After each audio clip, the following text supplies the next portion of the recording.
Brought to you by V-Guard, co-powered by Sensodyne and Vimal. పలుకులలో Kesari. Associate sponsor UltraTech cement. రాయలసీమలో భారీగా voting జరిగింది. కడప జిల్లాలో గతంలో కంటే కూడా ఎక్కువగానే పోలింగ్ నమోదైంది. కర్నూలు జిల్లాలో కూడా సేమ్ సీన్. అటు నంద్యాలలో గతంలో మాదిరిగానే పోల్ పర్సెంటేజ్ కనిపించింది. అనంతపురం, హిందూపురం, తిరుపతి, చిత్తూరులో గతం కన్నా కాస్త తగ్గింది పోలింగ్ పర్సెంటేజ్. నెల్లూరులో అయితే జనం పోటెత్తారు. గతం కంటే 1% ఎక్కువే అక్కడ నమోదు చేశారు. రాయలసీమలో అత్యధికంగా సత్యసాయి జిల్లాలో 82.77% పోలింగ్ నమోదైంది. అత్యల్పంగా కర్నూలు జిల్లాలో 75.83% పోలింగ్ నమోదైంది. కడప జిల్లాలో 78.72%, నంద్యాలలో 80.9%, అనంతపురంలో 79.25%, తిరుపతిలో 76.5%, చిత్తూరులో 82.65% పోలింగ్ నమోదయ్యాయి.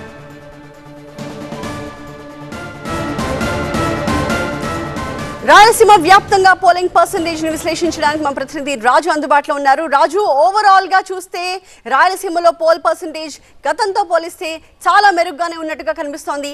అయితే అత్యల్పంగా నమోదైన ప్రాంతాల్లో ఇంకా పోలింగ్ పర్సెంటేజ్ పెంచడానికి ఎలాంటి చర్యలు తీసుకోవాల్సిన అవసరం కనిపిస్తోంది?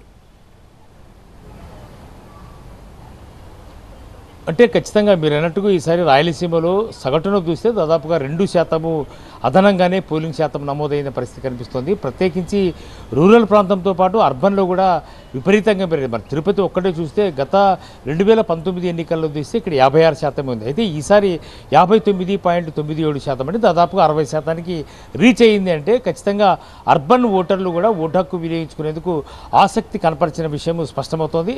అయితే ఉదయం నుంచి మధ్యాహ్నం వరకు ఉన్నారు. తర్వాత మధ్యాహ్నం నుంచి పెద్ద ఎత్తున పోలింగ్లో పాల్గొనేందుకు ఇంట్రెస్ట్ చూపలేదు. ఎందుకంటే ఎండ తీవ్రత అధికంగా ఉండడంతోనే ఈ పరిస్థితి ఏర్పడిందని ఎన్నికల అధికారులు చెప్తున్న పరిస్థితి. అయితే 6 గంటల లోపు ఎవరైతే పోలింగ్ కేంద్రాలకు వచ్చారో వాళ్ళందరూ ఓటు హక్కు వినియోగించుకునేందుకు అవకాశం కల్పించారు. కాబట్టి నిన్న చాలా ప్రాంతాల్లో ఉమ్మడి చిత్తూరు జిల్లాలో కానీ రాయలసీమలో కానీ అర్ధరాత్రి వరకు కూడా పోలింగ్ కొనసాగింది. ఇప్పటి వరకు కూడా ఆ శాతం అప్డేట్స్ ఇప్పటి వరకు ఉన్నాయి, కానీ పూర్తి స్థాయిలో పోలింగ్కి సంబంధించినటువంటి స్టాటిస్టిక్స్ ఇప్పటివరకు మనకు రాలేదు. అయితే ఇప్పటి వరకు మనం చూస్తే ఖచ్చితంగా సత్యసాయి జిల్లాలో గతంలో కంటే కూడా భిన్నంగా ఈసారి గణనీయంగానే పెరిగింది. దాదాపుగా సత్యసాయి కానీ, లేదంటే చిత్తూరు జిల్లా కానీ, లేదంటే నంద్యాల ఇలాంటి జిల్లాలో ఖచ్చితంగా 80% పైగానే పోల్ పర్సెంటేజ్ పెరిగింది. అంటే ఖచ్చితంగా ఓటర్లు పెద్ద ఎక్కువ ఓటు హక్కు వినియోగించుకునేందుకు ఆసక్తి చూపినట్టుగా స్పష్టమవుతోంది. దీనంతటికీ ప్రధాన కారణము ఓటు హక్కు విలువను పదే పదే ఎన్నికల అధికారులతో పాటు ప్రసార మాధ్యమాల్లో కూడా పెద్ద ఎత్తున ఓటు హక్కు వినియోగం పట్ల అవగాహన కల్పించడం అన్నది ఒక స్పష్టంగా మనం చెప్పాల్సిన అవసరం అయితే ఉంటుంది. అయితే చాలా వరకు కూడా పోలింగ్ కేంద్రాలు కొన్ని చోట్ల సరైన వసతులు లేకపోయినా ఓటర్లు మాత్రం చాలా కసిగానే ఓటింగ్లో పాల్గొనేందుకు ఆసక్తి చూపడంతోనే ఉదయం మనం చూస్తే ఉదయం 7 గంటల నుంచి 11 గంటల వరకు పెద్ద ఎత్తున మహిళా ఓటర్లు, వృద్ధులు, మహిళలు పెద్ద ఎత్తున బారులు తీరి మనకు చాలా ప్రాంతాల్లో కనిపించారు. అదేవిధంగా అర్బన్ ప్రాంతంలో కూడా బారులు తీరిన క్యూ లైన్లే పెద్ద ఎత్తున పోలింగ్ కేంద్రాల వద్ద కనిపించాయి. అంటే ఈ శాతం పెరగడానికి ప్రధాన కారణము ఓటు పట్ల ఆసక్తి కనపరిచినట్టుగా స్పష్టమవుతున్న కనిపిస్తుంది. అయితే ఇప్పటి వరకు మనకు ఉన్నటువంటి సమాచారం అయితే కొన్ని పోలింగ్ కేంద్రాల నుంచి ఈవీఎంలు ఇప్పటి వరకు కూడా రిసెప్షన్ సెంటర్స్కి రాలేదు. అక్కడ నుంచి స్ట్రాంగ్ రూమ్స్ తరలి వెళ్లాల్సి ఉంది. ఇదంతా కూడా ఈరోజు మధ్యాహ్నానికి పూర్తయ్యే అవకాశం ఉంది. ఆ తర్వాతనే పూర్తి స్థాయిలో స్టాటిస్టిక్స్ వచ్చే అవకాశం ఉంది. కాబట్టి ఖచ్చితంగా రాయలసీమ జిల్లాలో ఈసారి పోల్ పర్సెంటేజ్ పెరగడానికి ప్రధాన కారణము ఉపాధి ఇతర రాష్ట్రాలకు వెళ్ళిన వాళ్ళు కూడా ఓటింగ్లో పాల్గొనేందుకు అభ్యర్థులు, పార్టీలు ఇంట్రెస్ట్ చూపించడంతోనే ఖచ్చితంగా పోలింగ్ శాతం పెరిగింది.